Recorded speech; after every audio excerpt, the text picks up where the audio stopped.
Við erum búin að vera á Vesturbakkanum núna í 2 daga. Og bæði í gær og í dag fékk ég að hitta hóp af mæðrum sem eiga börn á grunnskólaaldri. Og verkefnið var fyrst og fremst bara að hlusta og það var ekki erfitt. Annar hópurinn voru mæður í borginni Hebron sem einhver svo klofnasta hérna á Vesturbakkanum. Og hins vegar voru það mæður sem þurftu að flýja heimili sín í janúar þessu ári og búa í algjörri óvissu í tímabundnu húsnæði sem að hrekkur skammt til þess að halda utan heilu fjölskyldunar.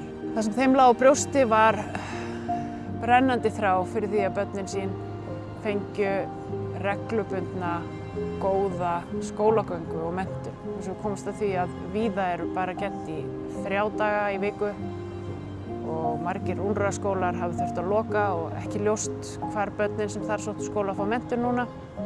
Þær höfðu áhyggjur af dagskrárleysi barnanna sinna, vanlíðan þeirra, áhrifum sem þau gætu orðið fyrir þegar þau hanga úti í misgóðum félagsskap í staðinn fyrir að vera í skóla.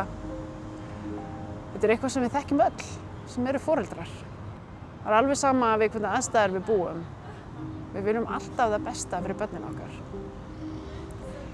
UNICEF til staðar fyrir þessa mæður og samfélög þeirra og það þökk sé heimsforeldrum sem við getum gert það.